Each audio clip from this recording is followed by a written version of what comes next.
Today is Thursday, April the 18th, 2024, and welcome to episode 92 of Rural Reliance with Canny Couple. I'm Julia. And I'm Aaron. We're a small homestead family in rural Southwest Virginia that work every single day to be more self-reliant, less dependent on outside sources, merging homesteading and frugality. Yeah, and today, it's that time of year. It's time to talk garden talk. Yeah. We are all about the garden, and this year, I feel like this year the homestead's kind of mine. It honestly is. I'm kind of running it. This is the first year it's been more, how I need to get things done. Because before we sort of shared it. Mm-hmm. And now that I'm home full time, it's kind of more like, okay, Julia, this is we need you to handle this. Yes. And it's been working out pretty good so far. I mean, I have certain things, like broad forking, etc., that are still my responsibility because she ain't gonna be able to broad fork. No. Although I did see a tool that I could use to broad fork. It's like on a dolly. You pushed it in and you pulled it up and it broad fork. Yep. Well, that's an interesting one. It is. It was an Asian tool. The Asians have some of the best gardening tools out there I've ever seen. All manual. They all work really well. And whenever I see them, they're so inspiring. I would like that one myself. It's like you put it in the ground, you put your foot on it, you lift it. Right, just like normal broad fork. Like you would a broad fork, except the dolly did the work. Instead of you. Yep. So, might be on the lookout. We want to talk about today, what our main focus today is going to be on how you can spend less time in your garden overall. So this is really important to us. And some of the things we're going to tell you, a lot of people might disagree with, and that's okay. These tips and tricks that we're going to share work for us. Yes. They work really well for us. And it's something that frees us up for other things on the homestead or side businesses. Absolutely. I don't have time to spend all this time in the garden. I need to keep my gardening time down to a couple hours a week. And that's more on the harvesting side versus the actual gardening side. So I try to keep my time in the garden as limited as possible. And here's how we do it. So, number one thing you have to do is you have to define your garden space. We have a couple of different garden spaces on our property, and we're continuously evolving and adding to that. But if you're going to do raised beds, whatever you're going to do it. Commit to it, get it in there. Define your garden space. So we have a mixture. We have raised beds. We have a traditional in-ground garden. We have raised beds outside of our garden area. And we do vertical. Yeah, we do vertical. We focus on vertical. So, I mean, there's many different ways, that you can. With us, the reason we went with those raised beds in the areas we did were because it's on a hill. It's on a hill, so it would have been too much work to transform into a normal garden. Yeah, it would have been very, very hard. We just wanted to expand. We wanted something else to plant, and we had no place to plant it. Absolutely.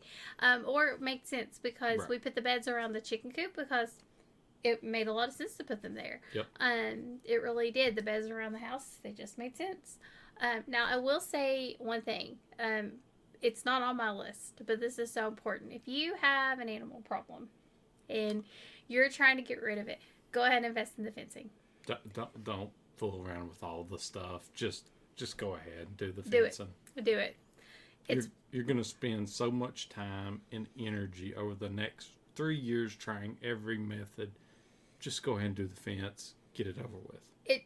Trust me. Yeah. Trust us. It's so much easier. We had a fence they respected for a year. Then they stopped respecting that fencing barrier after that year, and it was downhill from there. Yep. And that's what you'll hear a lot of times as well. It's just, it's a bit of a nightmare. Aaron actually heard that the other day from somebody who was working with, who tried all the things we did. I'd cut Aaron's hair and we'd put it in a little bag because they said human hair will stop the deer from coming. No. No, it doesn't. Irish Spring doesn't work. Fish Kitty litter doesn't work. Kitty litter doesn't work. None of those things work. It just got more expensive. It kept getting more and more expensive. So the fencing, one time cost, you're done. Yep. You get it done. It doesn't have to be perfect or beautiful. Ours is most certainly not, but it works. It works. It works better than anything else. So, define your garden space, what you want, how you want it to function for you. The next thing that we do is we focus on small space gardening, even though we have a rather large space. Right, because we want a small space because we want to maximize our growing potential. So we don't want to, for example, plant 2 rows of corn that might take up a lot of space. I'd rather have 2 rows of winter squash.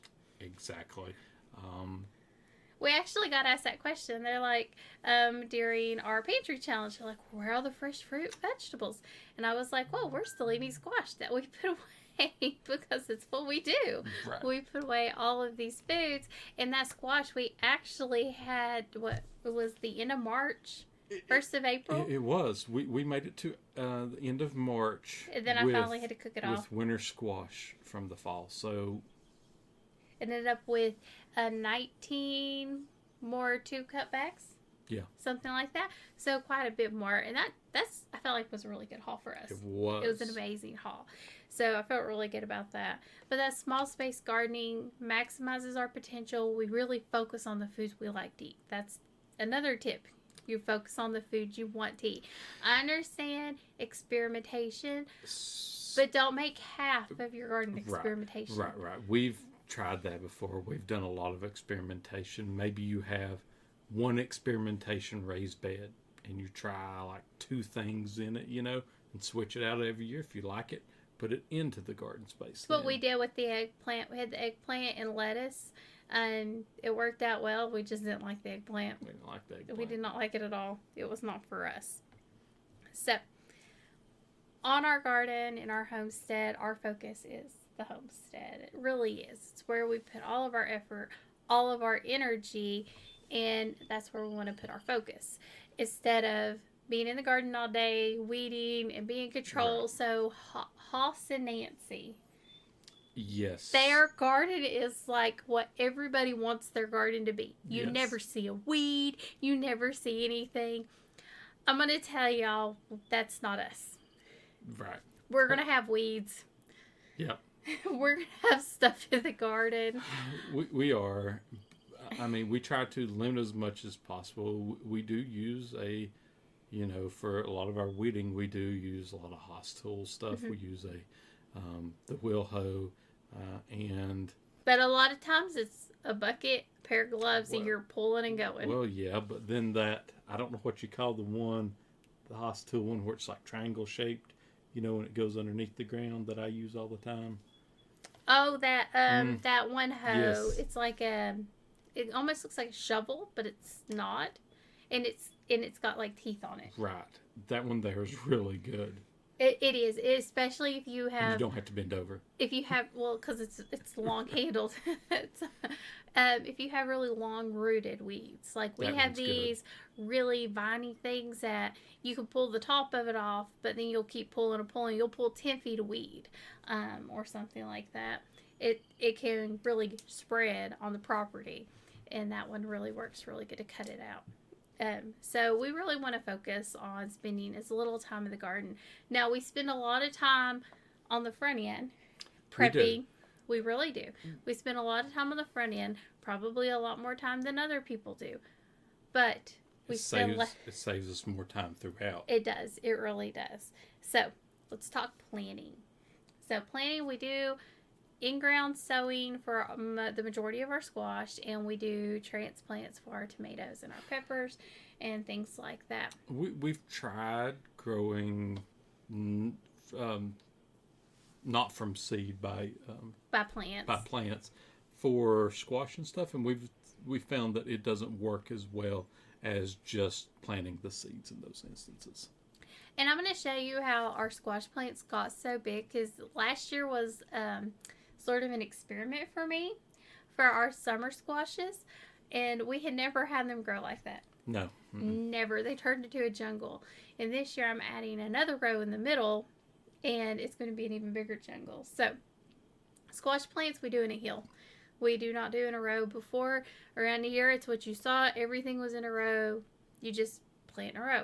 Well, last year we did a hill, And I'm going to tell you, this is where I'm going to get controversy. We don't do 1 seed per hill.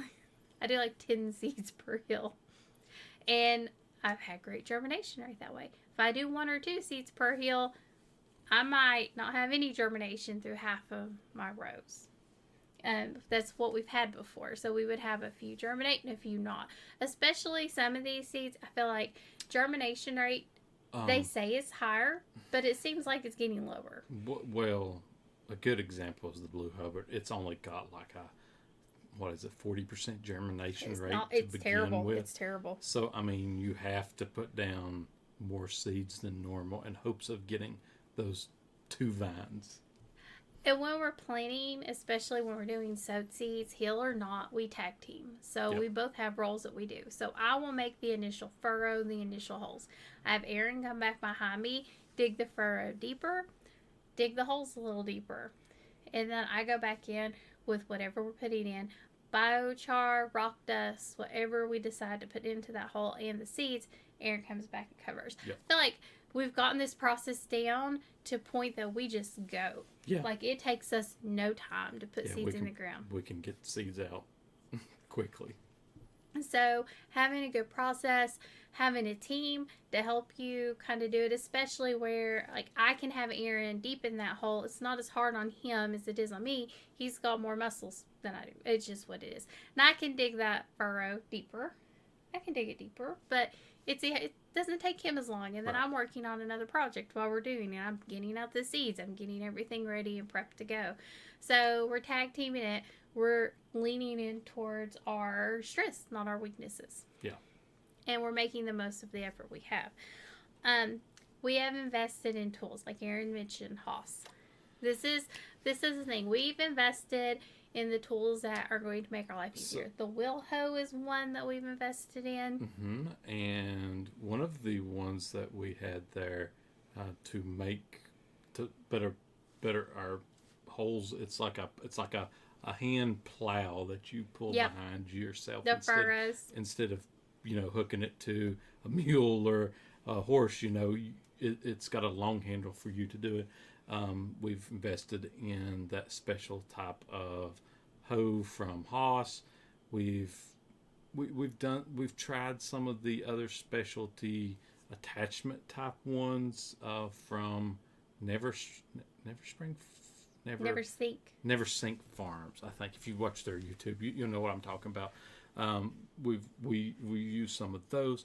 We have tried cedars, but it was more clunky. We go back to hand every time. Every time. So we do have a couple of cedars, but it's just as easy for me to do by hand. I will say this year, where we're planting turnips and rutabagas with all of our rows, one of the things I'm going to be focusing on is making sure that plow furrow, we have our rows, and then we also have like a mini ditch, like a mini swell in between them. And that can help hold and catch water and make sure we're getting enough water to those seeds and to those plants so they have that better potential to grow. Because we have it, we can do it. It's not going to cost us anything or any extra effort, and it's easy enough to do. Yep. But we have made those investments. And it's not been like, oh, we spent $10,000 in a year. It was like, let's make this investment now, this investment now. It's been very slow. Yeah, like a good example is, the Haas wheel hoe. We get one attachment one year, we get another attachment the next, I'm still holding out for that rake attachment. I will help you design it. All I ask for is a freak one. It would be so handy.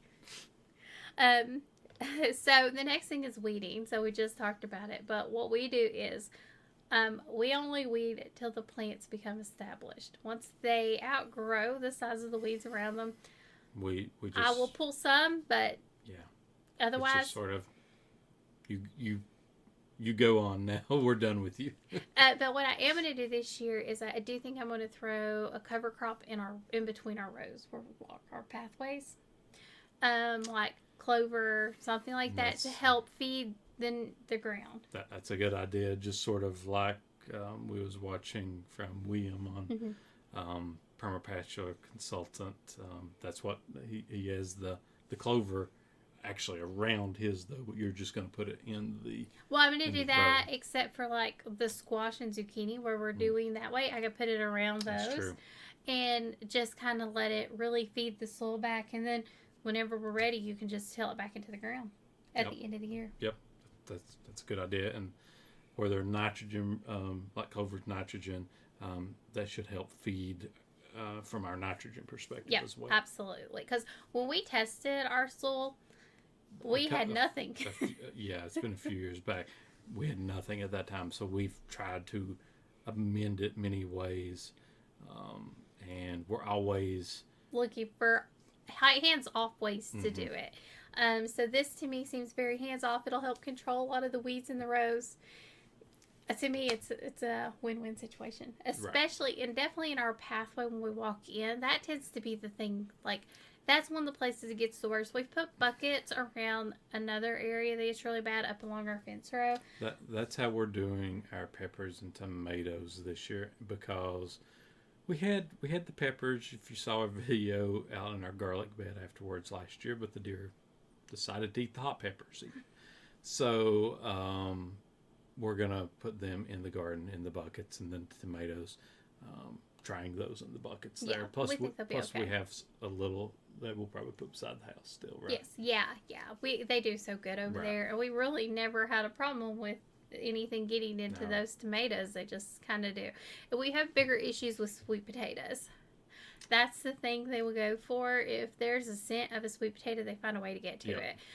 Versus the tomatoes. They'll pick a sweet potato vine over potato vine any day. Any day. And that's when you have herds of deer. And the herds of deer will demolish. Like it's gone. You've got nothing. So we maintain, keep everything together, and that's one of the ways we save a lot of time in the garden. Now, I will say one of the things I want to do is I actually want to reuse those weeds to pull the nitrogen they pull out of the soil back in, and we'll talk about that in just a second. We trellis everywhere we can. So this is where we have the most amount of work in our garden. It is, because we have to make sure that the fencing is put up first before we plant. Yes. And then we have to make sure that when they start growing that we immediately trellis them up before they go in some direction we don't want them to. So that's actually an everyday thing. Once they start getting big, it's a walk. It's a walk through the garden. So when Aaron would be picking, I would be trellising, and that worked out really well for us. And it took minutes because we were both going to be picking and then trellising, or so we just sort of divided and conquered. He was picking up squash, I was trellising up the plants, and we were done in no time. And as long as you kept that constant maintenance up, because squash vines can grow like 10 feet in a day. It feels like it. I mean it was nothing. You would have nothing, and then all of a sudden you would have 10 feet hanging out the row in 20 different ways, and you're trying to pull it up. But they're so easy to deal with. I mean, they really are. It's not like a hard... And especially with that little tool that you have. The tool is amazing. The tape tool, it's like a little tape thing that you click it and you just stick it to the fencing. Works so well. But most of the time, the squashes, even if you don't have that, you weave them through and they'll do their own thing. The biggest issue we had with squashes were some of the heavy ones were too heavy. Especially like if you get those Hubbards. Hubbard, I mean, you're just basically putting them up off the ground. Which helped with animals and bugs and all kinds of stuff. So there's a great reason for getting them up off the ground. But they're heavy. You can have like 10, 15, 20 pound squash hanging off this fence, and one's not such a big deal. Add 5 or 10 and it becomes really heavy. And then you're like, oh gosh. So buckets, things like that, you have them handy so you could grab them and put them in. But I will say that for us, the hardest part's the beginning. It is. It really is. The hardest part is the beginning. Getting all of that up, ready to go, type of thing. This is our most stressful time in the garden. It is getting everything ready, and then after that, I feel like we're just smooth sailing. So it seems like a lot of work on the front. You're like, well, how does this save me time? Like, but after this, it's really nothing. You're just going checking. You're just checking. You're just making sure weeds aren't overtaking. And we had a habit of going like every once a week. This year it'll be me every couple of mornings going through checking for weeds to make sure we maintain, and then just keeping up with that. And as long as you just slowly maintain, you guys spend so much less time in the garden. Okay, and here's where we're probably going to get the most hate off of this. We try not to water or fertilize. We don't mulch. We don't do any of these things. And, we try to let nature take care of itself. Yep. We want our soil to be to the point where it can take care of all that. That's why, we was talking about putting clover in, to help the garden itself, that type of thing. Watering, though, we do have a sprinkler system to water that we can put in play if we hit dry spells. So, I mean, we do have that. We do. We have it. That we might run, if it dry spells, maybe once every 3-4 days. We would try to push a week. Okay, that's what. As long as nothing looked dead. We didn't use it last year because we didn't need it. It rained every week. But this year, what we're planning to do for fertilizer is Aaron watched a video by David the Good. David the Good on fertilizer, and his was this like swamp fertilizer. We're in a couple of trash cans, put them up there, fill them up, all the weeds. Yep. Kudzu, morning glories. I don't really want to bring a kudzu home just in case. Just in case. Just saying, I could honeysuckle. I could see like dead kudzu like just spreading all of a sudden. But stuff like that is something we're gonna try. It's not going to cost us anything. And we're working on our compost. And we'll be working compost teas, that type of stuff. So we are going to be more natural fertilizer. Yes. So we fertilized once last year after the initial planting. This year our goal is, and this is more not for the plants. This is more for our soil. Yep. We're trying to get our soil where we want it to be. This is way less to do with the actual plants we're putting into the ground. What we're trying to do is we're trying to create a healthy environment, so that way every single year we're getting better and better and better crops and better and better plants, and we're not stripping our soil for anything. Right. So that's why we're looking at all of these different methods, different ways to do things. We're even looking at doing like compost out of buckets in this Asian additive sort of. Starts with a B. I can't think of what it was. That's the one the realtor homestead. The homestead realtor that we heard about. So that's another one we're looking into. I can't think of his wife's something with the soil. We can't think of it straight off, but we're looking at that as an option. We're just looking for different things, and I'm starting to see this. Everybody's trying to figure out how to heal their soil. Yep. I feel like everybody's soil has gotten to the point of like it's not as good. It's not as good. It's not what it used to be, and we had such a push towards commercialized farming. All the fertilizer, all this stuff was put into the ground, and now we're fighting it because we're trying to get back to this more natural. Right. And we're doing whatever we can. Cover crop our pathways, because then we can just shift our rows a little bit, and then that pathway helps. So we're trying everything we can think of to really nourish the soil. Not now, but for future. If it helps us now, great. Right. But the real goal here is to nourish for the future. Yep. But have better production every year. And again, these won't these aren't going to take us any time. It's all super easy to do. We're not going to spend that much money. $30-some on trash cans, because that's the cheapest big barrel I could find. Unless we find something off Facebook Marketplace before then, and then Yep, Aaron's on the lookout. I've already told him what I wanted.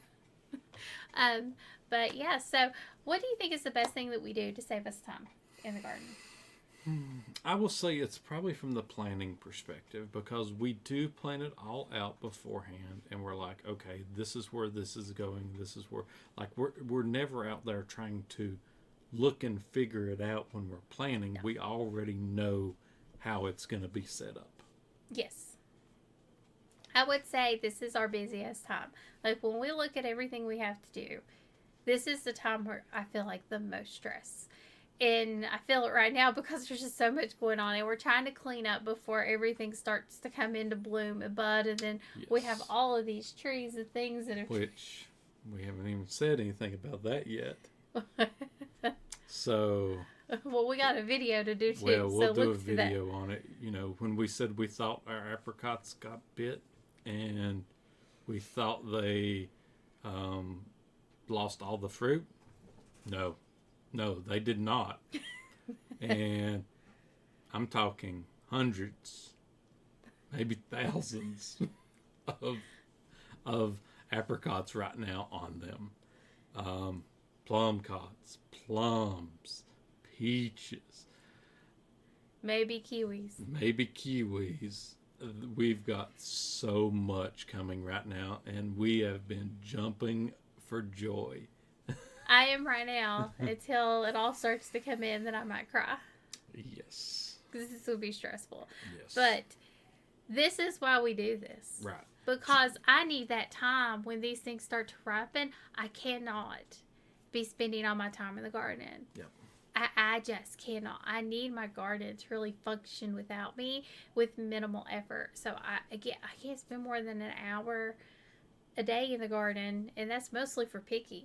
Because that's about how long it took for us. It took about 30-45 minutes to pick through all the squash because it was, we had so much. I'm excited. He is.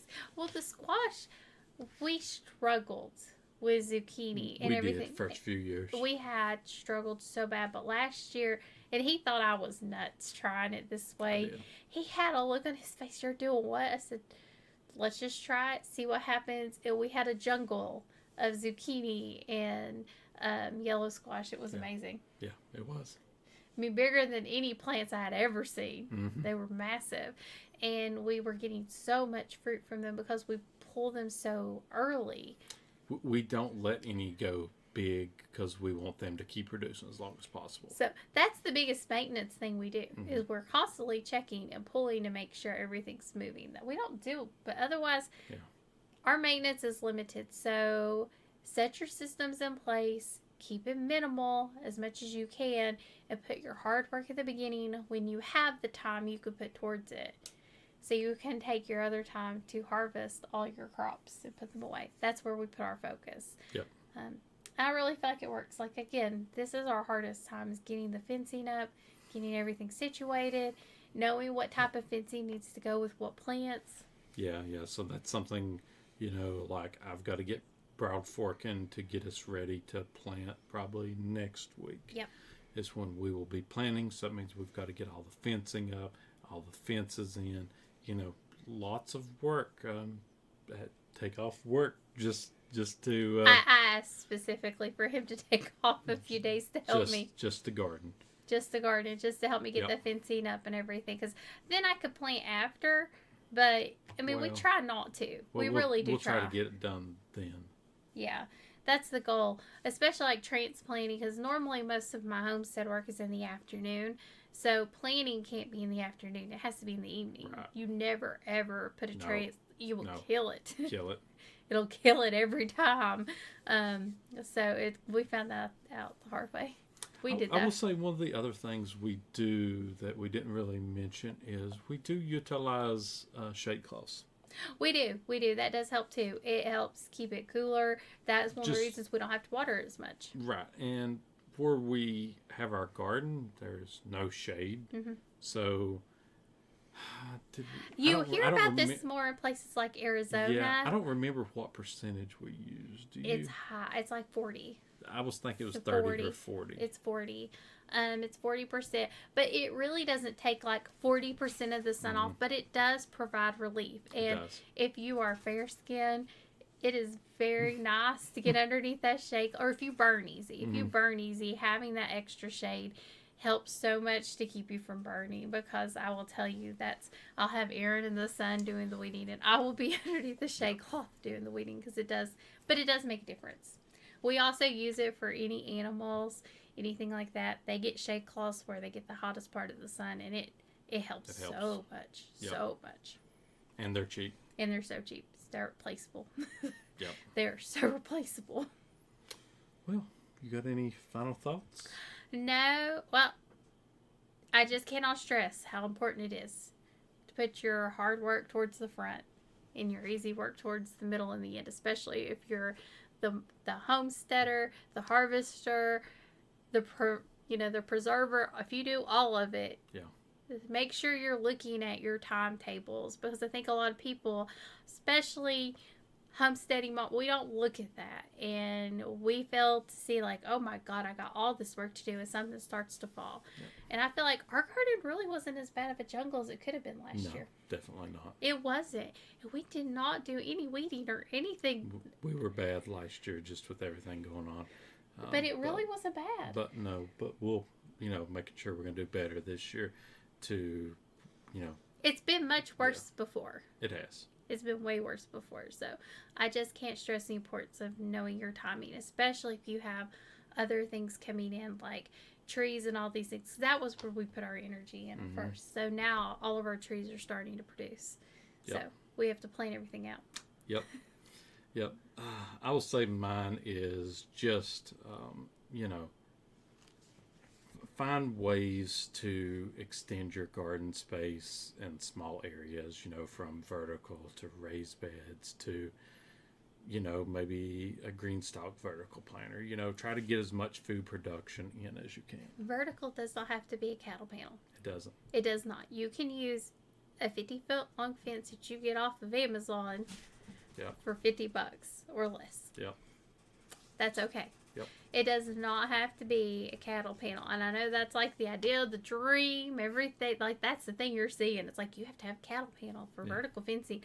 You don't. You don't have to have a cattle panel for vertical fencing. No. They're nice, but I can think of a lot of other things I'd rather use that cattle panel for than a fence for my garden. Well, if you got any final comments, questions, anything you want to hear in a future episode, you can send it over to thecannycouple@yahoo.com.